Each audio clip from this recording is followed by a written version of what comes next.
যেরকমই হোক না কেন আমি আমার বাড়িতে একদম আরামসেই থাকি। সে বিয়ের আগেও আমি যখন বাপের বাড়িতে ছিলাম তখনও ওই আরামসে জীবন কাটিয়েছি। নিজের মতো করে কারোর কোনো কথা শুনিনি। নিজের মতো করে নিজে ফ্রিভাবে স্বাধীনভাবে বেঁচেছি।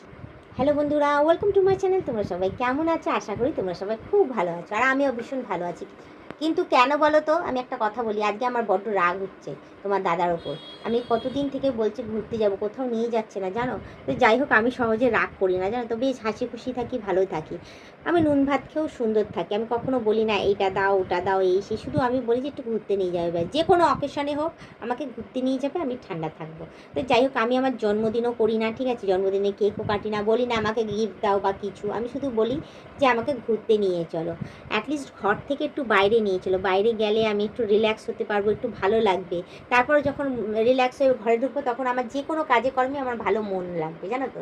তো যার জন্য আমি ওকে বলি যে অনেক দিন হয়ে গেছে ঘর থেকে বেরোয়নি কোথাও, চলো একটুখানি চা খেয়েই আসি। আমরা বেশি দূর কোথাও ঘুরতে যাই না। আমরা আমাদের বাড়ির থেকে একটু দূরে যাই, অনেক একটা হাই রোডের দিকে যাই, সেখানে ধাবা আছে, সেই ধাবার মধ্যে দুজনে গিয়ে 10 টাকা চা খাই। চা খেয়ে একটু সময় কাটাই, সময় কাটি, তারপর ওখান থেকে আবার চলে আসি। আর মাম্মাম যেমন ফুটি খায়, তো ফুটি খেলে খাবে, নাহলে আইসক্রিম দিলে আইসক্রিম খেয়ে নেয়, তারপর সোজা বাড়ি। ঠিক আছে, তো আমরা এভাবেই নিজের সময়টা কাটাই। মানে ধরতে পারো যে শনিবার না হয় রবিবার করে আমরা বেরোই। তো আজকে অনেক দিন হয়ে গেছে, হ্যাঁ, কোথাও বেরোতে পারছি না জানো তো, কোথাও বাইরে কোথাও ঘুরতে যেতে পারছি না। এত মানে ডিস্টার্ব হয়ে গেছে না আমি, আর এত বিরক্ত লাগছে যে মানে কি বলবো। এই একেতেই একটা ঘর, এই একটা ঘরের মধ্যে রান্না বান্না খাওয়া দাওয়া, একটা ঘরের মধ্যেই থাকি। আর রইলো কোথাও ঘুরতে যাব কোনো আত্মীয় স্বজনদের বাড়িতে, কি বলো তো, আমার মতে বাইরে ঘুরতে যাওয়া ভালো, আত্মীয় স্বজনদের বাড়িতে ঘুরতে যাওয়া উচিত না, সত্যি কথা। আর সত্যি কথা বলতে আরেকটা বলে দিই, আমার কেউ নেই। আমার তোমার দাদা আর আমার মাম্মাম ছাড়া আমার কোনো আত্মীয় স্বজন নেই, ঠিক আছে। নিজের রিলেটিভ থেকে আমি অনেকটা দূরেই থাকি। হয়তো তারা বলবে যে হ্যাঁ আমি আমিই দূরে করে দিচ্ছি বা আমরাই দূরে করে দিয়েছি তাকে, কিন্তু না, সত্যি কথা বলতে ছোটোর থেকেই তাই, আমি ছোটোর থেকে আমি তাদের থেকে অনেকটা ডিস্টেন্স বজায় রাখি। আর যখন বিয়ে হয়ে গেছে তারপর থেকে, যেহেতু লাভ অ্যারেঞ্জ করে বিয়ে করেছি, লাভ অ্যারেঞ্জ মানে প্রথমে ভালোবাসা করেছি, তারপর বাড়িতে জানিয়েছি, তারপর অনুষ্ঠান করে আমাদের বিয়ে হয়েছে। তো যাই হোক, যার জন্য হয়তো অনেক ফ্যামিলিতে মেনে নেয়, অনেক ফ্যামিলিতে মেনে নেয় না, তো সেক্ষেত্রে আমারও ওই অবস্থায়। তো যার জন্য ওরা অনেক কিছুই আমাকে বলেছে বলে আমিও ডিস্টেন্সটা বজায় রাখি। ভাই, ডিস্টেন্স বজায় রাখাই ভালো।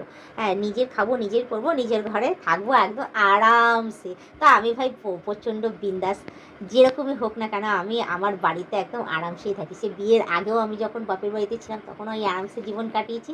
নিজের মতো করে কারোর কোনো কথা শুনিনি, নিজের মতো করে নিজে ফ্রিভাবে স্বাধীনভাবে বেঁচেছি, ঠিক আছে। তো সেরকমই বিয়ে হয়ে আসার পরেও আমি স্বাধীনভাবে একদম শ্বশুরবাড়িতে থাকি, কোনো রকম কোনো বাধা বিপত্তি কেউ দেয় না। ভাই, আমি আমার মতো করে আমি চলি।